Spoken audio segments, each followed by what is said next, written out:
bella ciao, ciao, ciao, partigiano, portami via, che mi sento di morire. Bella ciao, Conor Gallagher. Cheers, mate. Dikutip dari Fabrizio Romano, memahami Conor Gallagher telah diberi kewenangan oleh Chelsea untuk melakukan perjalanan ke Madrid pada 24 atau 48 jam ke depan ya. Kesepakatan telah diselesaikan untuk 42 juta euro dan Simone adalah seseorang yang mendorong kembali hal ini terjadi.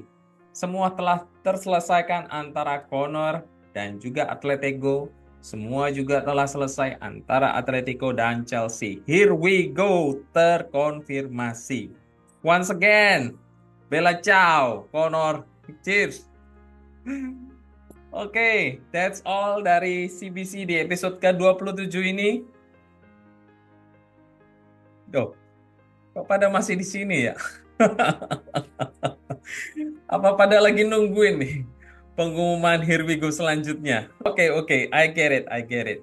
Joe Felix kembali ke Chelsea. Here we go. Kesepakatan telah tercapai antara Atletico Madrid dan agennya George Mendes. Kontrak sampai Juni 2030 plus option untuk Joao sebagaimana keberangkatan dan medical test telah di-booking untuk 24 sampai 48 jam ke depan.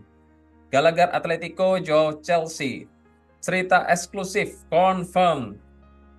CBC dan para fans Chelsea mengucapkan welcome home Joe Felix. Yes, finally satu transfer saga telah berakhir dengan manis. Ya. Wait. Ada telepon. Yes, CBC speaking. How may I assist you? Oke. Feel free. Hola, señor Simeone. ¿Cómo estás? Atlético, Simeone. Yo también. Estoy bien. Gracias por ilmar a CBC. Sí, por supuesto que nosotros, ya, Camon Afiraco del Chelsea. Estamos con detes de que Joao Félix a la Chelsea. Muchas gracias por contar con Conor Gallagher. Está bien. Ah, saludos a la afición de Atlético de Madrid.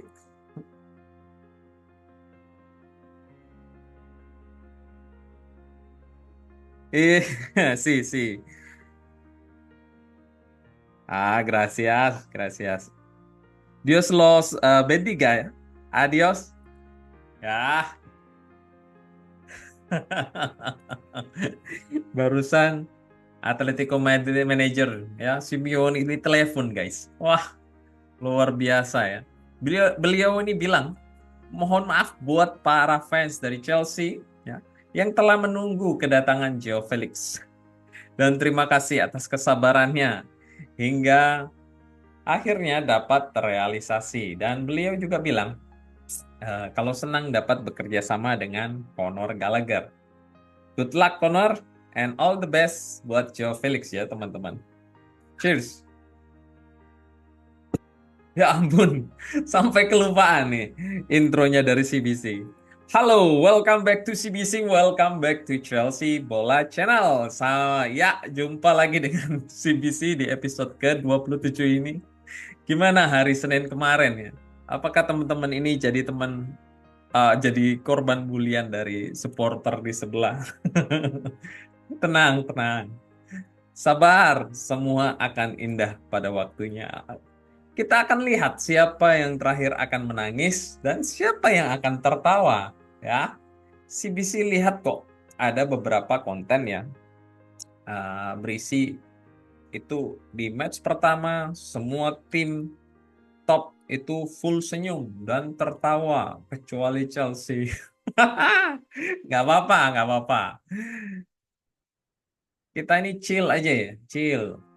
Mungkin mereka semua ini lupa ya, siapa yang dihadapi Chelsea pada pekan pertama, yaitu Manchester City. Di balik misalkan kalau misalkan mereka melawan Manchester City di match pertama. Ya, hasilnya bisa jadi mereka tetap full senyum atau tidak ya. Lagian ini baru match pertama ya. Don't worry, masih ada 37 match ke depan ya. Jangan lupa match pertama itu terjadi di mana tim itu tidak selalu berjalan dengan lancar ya. Jangan lupa itu. Coba kita lihat dari Real Madrid ya, yang ditahan imbang 1-1 oleh Mallorca. Belum lagi Napoli ya, yang dilatih oleh Conte itu kalah 3-0 oleh Verona. Jadi match pertama itu ibaratnya tim masih meraba-raba kekuatan dan individu dari para pemain dari tim itu sendiri ataupun dari tim lawan. Sorry. Jadi masih butuh waktu untuk terbangun chemistry antar pemain. Jadi ya wajar. Slow man, slow. Belanda masih jauh. Gak usah bully-bulian klub lain lah. Apalagi seperti Chelsea ini yang baru saja memiliki pelatih baru ya. Oke, mari kita lanjut pembahasan terkait Joao Felix. Oke, jadi sebelum here we go, ini ada klub yang ternyata mencoba menikung ya teman-teman. Dikutip dari Fabrizio, Aston Villa juga telah berusaha untuk Felix, tapi Chelsea sudah hampir pasti menutup kesepakatan. Here we go akan terjadi dalam 24 sampai 48 jam ke depan. Ya, seperti info dari CBC kemarin, itu Aston Villa ini kemarin sempat beberapa kali telepon Joao Felix ya untuk meyakinkan bergabung. Namun nampaknya gagal ya teman-teman, karena Chelsea itu lebih gercep dan mengamankan Joao Felix. Oke, kita lanjut dikutip dari Joao Felix Enthusiast. Penerbangan Joao Felix dan Gallagher untuk besok Selasa dan airport.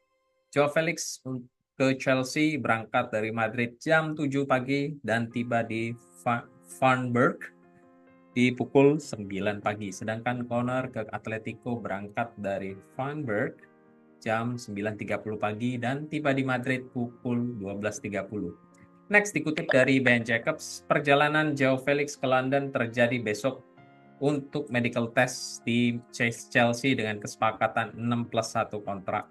Conor Gallagher berangkat juga ke Madrid besok untuk melengkapi kepindahan dia ke Atletico Madrid, di mana diresmikan pada hari Rabu dengan 5 tahun kontrak. Next, dari Fabrizio, details terkait Conor Gallagher, deal dengan Atletico tidak akan ada perubahan sama seperti minggu lalu. Chelsea akan menerima 42 juta euro garansi fee. Conor juga telah menandatangani kontrak yang telah tersegel di mana berlaku sampai Juni 2029. Medical juga telah selesai dilakukan. Langkah-langkah formal akan mengikutinya dimulai pada hari Selasa. Next, hari Joao Felix di Chelsea sesuai rencana terkonfirmasi. Dia akan melakukan perjalanan ke London pada hari ini untuk medical test dan penandatanganan kontrak. Deal berlaku hingga Juni 2030, di mana termasuk opsi tahun berikutnya.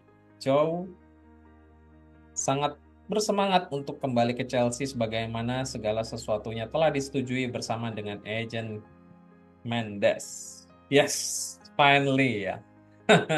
Wow, kebayang nggak? Di kiri itu Felix, di midfield attacking itu ada Nkunku sebelah kiri, di kanan itu ada Palmer, di winger kanan ada Pedro Neto, dan di depan ada Osimhen.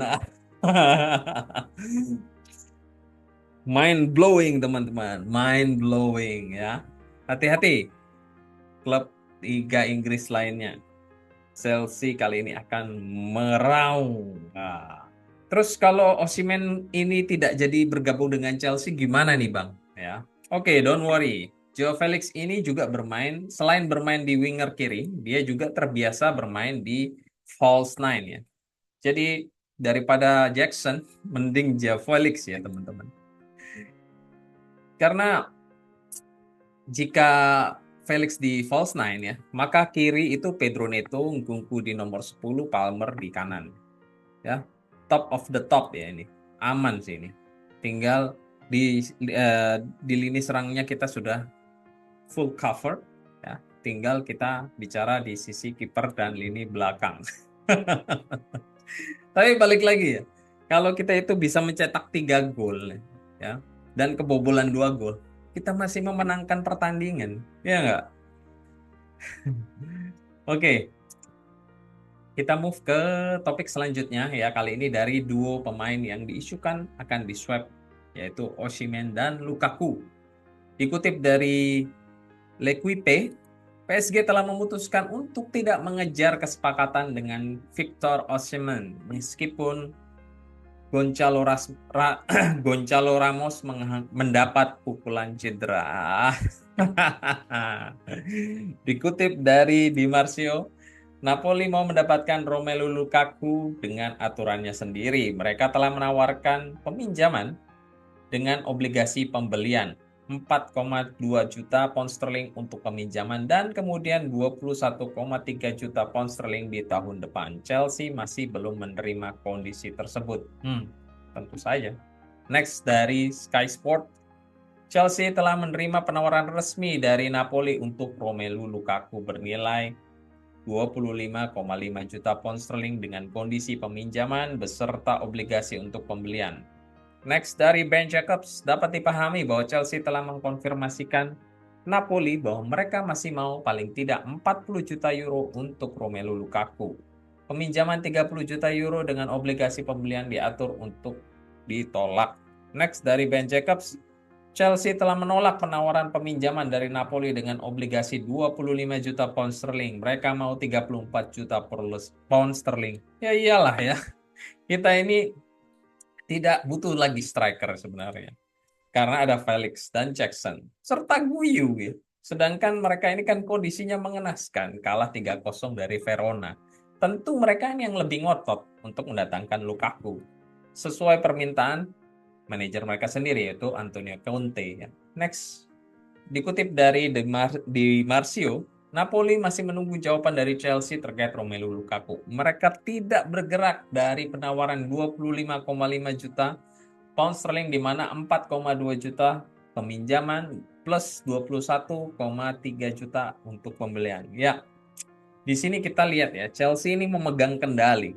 Jadi seperti yang CBC sampaikan kemarin, Chelsea ini sedang bermain catur dan sengaja ditunggu sampai akhir bursa nanti karena lawan kita itu sudah sangat ringan hingga pertengahan Oktober.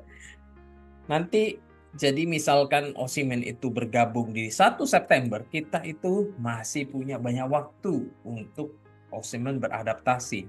Jadi kita lihat nih sejauh mana Napoli ini berani bermain catur dengan Chelsea. Oke, next kita ke pemain Chelsea yang kemarin ditinggal tidak ikut dalam pertandingan melawan Manchester City. Ya, Raheem Sterling. Dikutip dari Ben Jacobs, memahami bahwa Sterling sebelumnya itu telah diinformasikan pada hari Jumat bahwasannya dia tidak akan bermain melawan Manchester City. Enzo Maresca membuat keputusan teknis dengan support penuh dari klub. Next, dikutip dari Fabrizio, Chelsea mendukung penuh keputusan teknis Maresca terhadap Raheem Sterling dan untuk tidak menjadi bagian dari skuad melawan Manchester City. Hal ini telah dipublikasikan pada hari Jumat dan klub 100% mendukung penuh atas sikap dari Maresca tersebut. Next dari dan KP, Raheem Sterling telah mengerti di mana dia telah diberitahukan sebelumnya oleh Enzo Maresca setelah training hari Jumat bahwa klub saat ini mengincar pemain lain yang berposisi di posisinya dan dia dapat pergi sebelum akhir bulan. Chelsea diketahui telah menawarkan Sterling kepada klub lain termasuk klub besar Juventus. Next dari Ben Jacobs lagi, dengan potensi Joao Felix tiba di depan pintu, Sterling bisa jadi didorong lebih jauh lagi ke bawah untuk mendapatkan kesempatan bermain di posisi winger kiri. Neto dan Mudryk juga juga berposisi di posisi kiri, dan klub mempercayai nama yang terakhir tersebut itu mempunyai masa depan yang besar dibandingkan pemain yang lain berdasarkan sumber. Oke, next dari Sam Jidane. Raheem Sterling meminta jawaban atas masa depannya di klub dan berharap dapat berdiskusi dengan pejabat Chelsea dalam beberapa hari mendatang. Sedangkan berdasarkan Sky Cafe, Raheem Sterling senang dan nyaman menetap di Chelsea. Saat ini mempertimbangkan beberapa opsi setelah ditinggal dalam pertandingan melawan Manchester City, dan sebagaimana telah diberitahukan Enzo bahwa dia akan kesulitan untuk bermain secara reguler sebagai first team di musim ini. Yang terakhir dari Sami Okbel 81 DM, beberapa sumber mengatakan bahwa ada pergerakan pada hari ini untuk mengagendakan pembicaraan terkait masa depan Sterling. Enzo Maresca telah mengindikasikan dalam training di minggu lalu bahwa kesempatan dia untuk bermain akan terbatas dan dia harus mulai mempertimbangkan alternatif. Ya, seperti CBC sampaikan jauh-jauh ya, sebelum awal-awal ya, pada episode dari CBC. Jauh-jauh hari maksudnya. Bahwa Sterling ini adalah salah satu pemain yang gajinya itu besar, tapi tidak sebanding dengan kontribusi yang diberikan untuk Chelsea. Dan tidak bosan-bosannya, CBC mengingatkan bahwa kalau winger Chelsea itu bersandar pada Sterling dan juga Madueke, maka Chelsea ini tidak akan kemana-mana. Statement CBC atas hal itu hingga saat ini masih berlaku ya teman-teman. Untung saja ya, Chelsea ini segera menyadari akan hal ini, sehingga mulai sadar ya, bahwa Chelsea First Team ini butuh pembenahan gitu loh. Jadi jika mereka ini mengincar sponsorship dari brand-brand besar, di mana para owner dari perusahaan-perusahaan yang mau logonya tampil di Liga Elit Eropa, yang dimana untuk pemasaran produk mereka. Ini mereka itu maunya bukan hanya skup kecil di kompetisi di Liga Inggris, brandnya itu terlihat, ya kan? Atau hanya sebatas Conference League, ya. That's why mereka ini concern atas kualitas first team dari Chelsea. Supaya paling tidak Chelsea ini dapat menembus di Liga Champions di musim depan. Sehingga mereka itu bisa mendapatkan bonus ya, serta memikat sponsor dari perusahaan yang besar-besar masuk. Apakah Chelsea sudah back on track, Bang? Ya, sejauh ini kan sudah berbenah ya, mulai berbenah mendapatkan winger kiri itu Felix, di winger kanan itu Pedro Neto. Berarti nanti tinggal striker yang paten dan kiper kelas bintang dunia dan center back yang elit ya. Kalau itu sudah terpenuhi, baru sih bisa bilang manajemen Chelsea ini berarti mindsetnya itu sudah mulai berubah. Dan tentu kita itu sebagai fans ikut happy ya guys. Come on you Blues, come on. Oke, next kita kembali lagi membahas bersih-bersih pemain oleh manajemen Chelsea. Dikutip dari Nick Purwell, Crystal Palace secara dekat mengamati situasi Carney Chukwuemeka, tapi mungkin ditunda jika harga yang diminta melampaui batas di mana di atas 20 juta pound sterling. Oke, next kita bahas pemain fullback kiri kita yang juga kemungkinan akan tersingkir. Dikutip dari Fabrizio Romano, Manchester United saat ini tidak mengharapkan kesepakatan untuk Ben Chilwell. Chelsea mau penjualan permanen, tapi Manchester United tidak mengharapkan hal tersebut. Next dikutip dari Count of Sight, Newcastle telah berdiskusi terkait Ben Chilwell sebagai opsi untuk left back. Klub sedang fokus pada pemain baru center back, di mana sebagai prioritas Akan tetapi dapat juga mendekati Chelsea untuk pemain fullback bekas dari Leicester ini sebelum akhir dari bursa transfer. Sumber Cloud Offside telah menyatakan demikian. Ya, kita semua tahu ya bahwa Cucurella itu sudah diplot sebagai first team. Dan backupnya adalah pemain baru kita yaitu Renato Veiga yang bermain ya cukup bagus ya. Dan Chilwell ini sudah dibahas berkali-kali oleh CBC bahwa dia ini tidak akan masuk dalam skema permainan Maresca yang bermain inverted back. Jadi CBC berharap sebelum bursa ditutup ini Chilwell dapat menemukan kapal barunya ya. Best of luck Chile, best of luck. Yang terakhir tadi itu CBC sempat menyinggung terkait Chiesa ya. Oke, ini update-nya. Dari Fabrizio, Federico Chiesa keluar dari skuad Juventus saat menghadapi Como pada pertandingan pembukaan Serie A di bawah Thiago Motta. Weston McKennie kembali ke skuad secara reguler tersedia. Ya, dengan bergabungnya Felix, ya, otomatis pintu untuk Chiesa ini ke Chelsea sudah tertutup ya guys. Jadi Chiesa ini kita tidak tahu mau kemana nantinya. Dan untuk mengetahui kelanjutan update rumor transfer, jadi pastikan teman-teman besok kembali menonton channel CBC ini untuk mendapatkan informasi terupdate seputar Chelsea. Oke, that's all di episode ke-27 ini. Terima kasih buat teman-teman semua yang sudah menonton channel CBC ini dari awal hingga akhir. Dan bila teman-teman mau membantu perkembangan CBC untuk lebih maju lagi, caranya sangat mudah, yaitu hanya klik tombol subscribe, like, dan share. Oke, have a good day, take care, and keep the blue flag flying high. Come on, you blues!